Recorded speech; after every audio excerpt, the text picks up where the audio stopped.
can go into our back catalog and we can listen to that and think, you morons. I mean, everybody knows who solved. Lori Erica Ruff is, for Christ's sakes. I mean, it's like the Facebook. Yeah. You can react to comments. No. But no, I mean, I think for me, I don't have a case that I want people involved, but on a personal level, it's more interesting if they're not solved. So.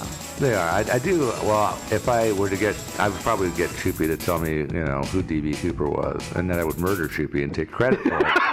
Because, yeah, I really want to solve that case myself. I mean, I'll take Choopy solving it, but I prefer to do it myself. He's not lying. Yeah, no. I think I would want to, if I could get the answer from Choopy, I'd want to know about his best buddy, which is Bigfoot. And I want to know the truth, not because I like Bigfoot, but because I'm tired of the TV show. And I really just, let's put it to bed. It's a guy in a monkey suit, or it's the real thing. Let's just have it out and be done. For you, because you also hate those ghost shows. Well, you're going to open a can of worms. Okay. I mean, do we want to make this my therapy session? Because I got a lot of issues. Yeah. I got one more question, and then we're out of time. But quickly. I think it was collective. It was. I think it was a little bit more Steve, because Steve has always wanted to do something that would go kind of viral on the internet, and so. But I stayed off of YouTube. Yeah, he didn't do YouTube. But you did a couple of websites that were kind of like you did fun. The whole. Yeah, they were fun, but they didn't really take off. But then he thought, we should do one of those podcast things. We're funny. Yeah, we're awesome. We're super smart. Exactly. Millions of people will listen to us. And then it was a question of, what do we talk about? And so it didn't take us too long to figure out the unsolved mysteries. Easy. But we did debate some other things like cooking show and camping show. Still doing that. Yeah, we thought about true crime. I hear that's popular, but true crime wasn't really our wheelhouse, Yeah. Okay. So I think we're actually running over here. We're about 5 minutes sorry, over. Guys. I'm sorry, guys. Yeah. But we'll be at Podcast Row again tomorrow at some point. What time in the morning, right? I believe so. I can pull the schedule out. And then we also have a panel on Sunday that will be moderating. Yeah. Citizen Detectives. Woohoo! So 101, yeah. All right. Thank you very much, everybody. Guys. Thank you. You guys are awesome. We love you. Hi, Mom. She doesn't listen. Shut up. Hi. Sorry we ran over. We're not going to screw you. You cannot have any. That is what speaker. No.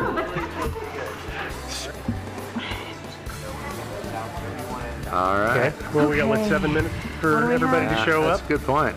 So, hey, we got time to kill, guys. Anybody got questions? Anybody? No?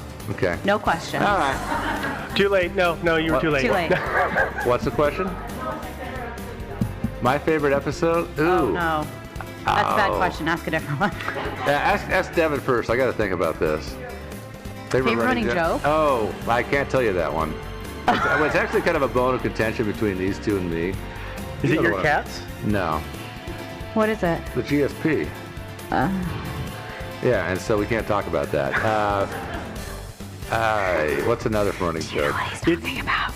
No, I don't. As usual, I have no idea what he's talking about. And I cannot explain it to you guys. Okay, not in front of all these people. No, the running joke is, I would say one of them is the studio cats. Oh, yeah. Because they like to run, and this is exactly what it sounds like when they come into the studio. Now, 12-pound cats. How are they so heavy? They're 14-pound cats. That's how they're so heavy. Yes. Yeah. Well, it's interesting. One of my cats is extremely stealthy, like a cat, and he can be extremely quiet. But for some reason, if we're about to record, he will come stomping through the room, just boom, boom, boom, boom. I don't know why. He knows that we're recording, and he just makes a lot of noise. I don't get it. So, any other questions? We don't. Oh, yeah. Joe and I used to... I'll just start that over again because there was a whole lot of words that didn't make sense. Mm-hmm. Joe and I have known each other for years. We were on a dragon boat team together, paddling, and then we were out. Where was it? Reel them in. Well, Reel them in. We were at the Reel them in. Yeah, we having a beer. We knew the bartender, and he would give us a bro deal. So just so you don't think we're total barflies. Yeah. And we were talking about a mystery which Joe still thinks to this day it's D.B. Cooper. I have no idea. It's the only mystery he talks about, so it's it probably was. Pretty much, yeah. It's a good mystery. and Devin inserted herself into the conversation. Kind of did. That will surprise everyone in this room. Yeah. Yeah. I know. Aye. Any other questions? Yeah. Oh, I was still supposed to give you an answer about favorite mystery. Oh. Oh. Still having a gonna be a tough good time. Of episode. course, I still actually am kind of following the Brandon Swanson disappearance story. But that's not going anywhere too fast, unfortunately. Let's see, what are some other ones? Of course, D.B. Cooper, well, we haven't actually talked about that, so I guess that's not legitimate, right? What about you, Devin? Where's you going? I don't know that I have a favorite. Oh, the Lake City Quiet Pills. No, that was a good one. That was a very popular one. It was. Yeah. Yeah. And of course, the Herbert Fuller was kind of a fun one. You guys hear that one? Murder at Sea? Axe Murder at Sea? That was a very recent one. Yeah. Yeah, I kind of like that one. Let's just start listing our episodes and see how many people have listened to any given. Do you have internet? I do. Yeah, and by the way, guys, I have news. I got to meet Nancy Grace. And, hang on. I met Cat her kids. picture. Cat picture. Fine picture. There's me and Nancy. Yeah. And I told her to come and see us at 3. Nancy, you here? No. Did she just laugh in your face? No, actually, she said, "Do you have a card?" And she took my card, so I think that means she's going to be here. I think it means we're getting married. What's that? Okay. But they'll get to listen to the intern, so it's okay. Yeah. Justin really kind of saved the episode. He did all the research. He did. Yeah. He wrote all the scripting. Yeah. He was pretty much. indispensable. Yeah. It was almost like it was a Generation Y episode. Yeah. And then we went out and drank alcohol. Yeah. Oh, that's sorry. You wouldn't move to town. Sorry. We got 2 minutes still. Any more questions? Over here.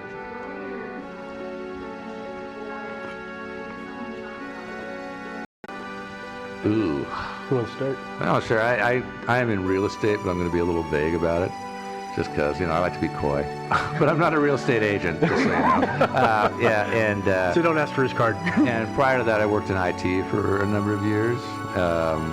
And then my job was outsourced to India. And so I decided to switch professions, which is probably a good thing, because I was kind of bored with the IT thing. And that's about it. So I do that. And actually, I really enjoyed this job better than the other job, I got to tell you. The other job's a pretty decent job, but this is better. Sure, I'll go next. Yeah. I am a designer, so I work for a tech company in Portland. So I do graphic design, industrial design, software design. So it's pretty varied, but it's all in that kind of art realm, which is why I probably get stuck with making our shirts and stuff. That is why, yeah. I used to work on a cruise ship. We all If know you this. didn't know, Didn't know. She worked on a but- cruise ship for like 3 weeks. Yeah, and we got to hear about it. That's all it was. I actually was just on a cruise. I'm an event planner now, so I plan events like this for my real life. Which, at a bar. Criticizing like everything around you right now. No. Yeah, she is actually. Definitely from a not. work perspective, no. In general, though, she just does that. I have an eyelash in my eye. Okay. Oh, actually, I'm going to turn my ringer off on my phone. Oh, yeah. Good call. Yeah, I think so. Is yours off? No. No. Turn it on. Why this would thing. you do that? Alrighty.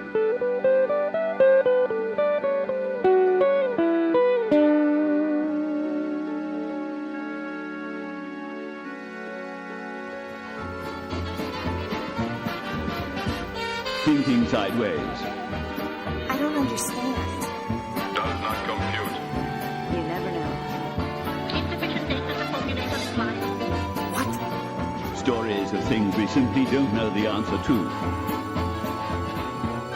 Hello, and welcome to the podcast. Thinking Sideways, the podcast. Yeah. Yeah!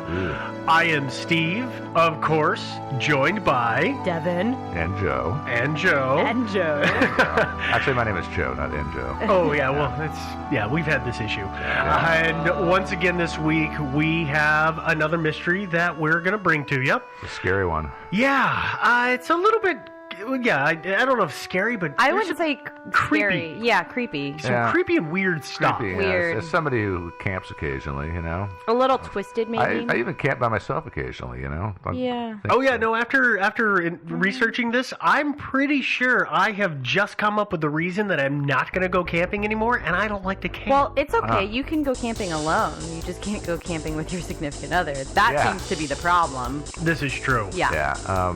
Or you could just take a gun. Well, Yeah. let's get into what we're going to talk about today, which is the tube sock killer. Yeah. Mm. On Yes, I actually put it correctly because there's a sock question killer? mark at the end of this. Yeah. Killer? No. It's no. not just a weird speech impediment? No. Or pattern? Yeah. Or what? What do you call that? So on September 12th, 1985, a tube sock was discovered brutally murdered in the woods outside of Issaquah, Washington. No. Today Joe is goofing, but what we're going to talk about is a potential serial killer that is referred to as the tube sock killer. This story suggestion originally came from Ash. So thanks for sending it in, Ash. hey, Ash. A long time ago. Yeah. You sent us, Ash, and by way of apology, you sent us so many suggestions. We don't want you hogging the show. So that's why we dribble them out like Yeah. Well, you know, the thing is with this one is I read it. I mean, I read the original topic, and then it started leading into so many things. And this one grew quite rapidly on me. But let's talk about the first part of the story, which is what Ash sent in and suggested. Actually, before we get into it, if you haven't figured it out yet, we are going to be talking about a potential serial killer. So there's got to be some people getting killed. Murder. Murder. Yeah. Murder. But a lot of stab. So if that's not your thing, maybe skip this one. Yeah. I know or we have the- a couple people who say Yeah, that's some not their people like stabbings and stuff. If that upsets you or the kids are around, save it for later or Yeah. just don't listen. thing. Yep. But here's our story. On the 12th of December, 1985, in Spanaway, Washington, which for people who don't know is about 10 or 20 miles south of Tacoma, Washington, Where's which, Tacoma? Yeah, I know. Where the which hell's is Tacoma? south of Seattle. Just south. Yeah. At this point, they almost have They're grown almost together. the same. Yeah. On that day, December 12th, 2-year-old Crystal Robertson was found wandering around alone on December 12th in a Kmart. Okay. Police were called. She was taken to a local hospital. And it was a few days before she was identified. And don't worry, everybody, she was perfectly fine. But she was taken to the hospital? Or was it just precautionary? Precautionary, Okay, yeah. sure, They sure. didn't know who she was. They didn't know what to do with it. It wasn't like they were going to put her in a holding cell. Yeah. So That's fair. I think they should have. No. no. They were taking care of her. Eventually, her grandparents were found and ID'd her, so she was returned to family. But the strange thing was what she said when she was asked where her parents were, because she said, and I quote, "Mommy's in the trees."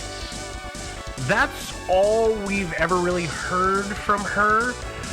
Crystal, she was 2. I don't know if she blocked it out. She has made it quite clear over time that she doesn't want to talk about this story. Nor which- would I. Yeah. No, which Yeah. is totally understandable. But that's really the only quote we got from her and clear indication of potentially what might be going on. But it seems like she wasn't actually particularly traumatized. It does not appear that way. No. Yeah. Her parents were a man named Michael Reamer and a woman named Diana Robertson. They were nowhere to be found. Okay. Reportedly, the family had gone into the woods in Elb, Washington to look for a Christmas tree and to check the trap. Had animal traps is what I mean by traps. Yeah. And I haven't been able to find anywhere specifically what it was he was trapping. I mean, I did some looking around and there's beaver, fox, rabbits, and mink in that area. So he Yeah. potentially could have been... Maybe otters also. Yeah, otters Yeah. are there as well. He could have just been trapping for almost anything. Just about anything. In Yeah. other it words, just Michael depends. was kind of a jerk. No. I mean, I presume that he was trapping for meat mostly. So, you Not- would kind of think Or maybe to sell. rabbits. Well, right. I read that he was a fur trapper. He was after their pelts, but he might have used some meat also. Well, yeah. Yeah, either way, he had traps in the woods, and that was a reason that he would be in the woods. I don't think you can sell fox anymore. Just as a New Fox? I don't know. You Trapped? can't. I don't know. It doesn't matter. Yeah. Let's keep talking about this story. Sorry. Didn't mean to railroad you there.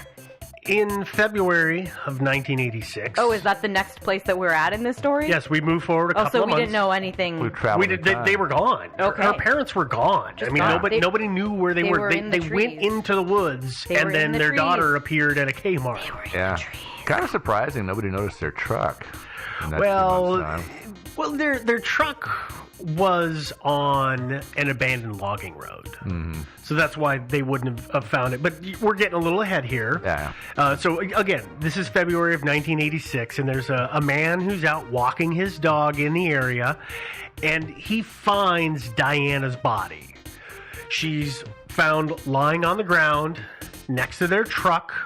She's been stabbed 17 times. Oh. I believe she was stabbed in the chest and the torso. Is where all of On her the wounds. trunk? Yes. Sounds like an angry guy. Yeah, doesn't sound like a very happy person. No. She also had a tube sock tied around her neck that had knots in it. And So, like, the tube sock was tied in knots and then tied around her neck? Like, yes, I'm sorry to make All right. this comparison, but like a rosary sort of situation? kind of. I mean, I've seen a picture of it on her. I've seen what I Yeah. believe is a real crime scene photo, not a reenactment. Right. And there's the two ends of the sock are knotted up on the back of her neck, and then there's at least one, if not two, other knots in the sock itself. Okay. Are they intriguing. evenly spaced around, or like more, or are they just like... I clumped in the- I never saw a description of where the knots were. Okay, but you kind of saw more knots. I saw the main knot at the back, and then there's a description of at least two knots. So I'm presuming Okay.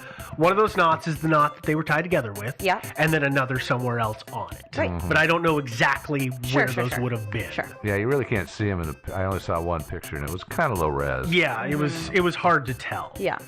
Like I said, she was found next to their truck. There was blood found on the seat of the truck, but the police weren't able to determine whose blood it was. I mean, we got to remember it's a couple of months later, and this is 1985, so DNA analysis isn't available Sure. at the time. So we don't know who it belonged to. All they could confirm is that it was human blood. Now, I'm going to go out on a limb, though, and say that it probably was Diana's blood. it's quite She was the one it's who was quite stabbed possible. 17 times. It's quite possible, but I've also seen stuff saying that this is still considered an active case. Right. So they can't really talk. They can't really talk about it, and there's also the fact that there are reports that some DNA still exists and that was being tested again. But that was from 2011. I don't know whatever came of it. I can't find any information. Again, it's an active case, technically, so they're not just willy-nilly call a press report and say, we found this. Right. So I don't know if that DNA is from the blood, if that DNA was recovered in the sock. I don't know. Yeah, you would assume, since it is an active case, that if they did have new evidence that would help them find the perpetrator of this crime, they would be going public with it. You would kind of assume that, but also we've assumed things like that in the past, and it's turned out to be not true. Sometimes they keep a lid on certain things, Yeah. too. For whatever it's reason. funny how you have an active investigation. You just don't tell everybody stuff. Yeah, it's weird. Weird. Let's see, what else was there? Okay. Also at the scene, there were shell casings found around the truck, but it's not clear from the things that I've read if those casings were from a gun that was fired when they were there or prior to their arrival at the location. It's an abandoned logging road in the woods. Yeah, so it they would were- be really hard to tell, especially a couple months later. Yeah, this is true.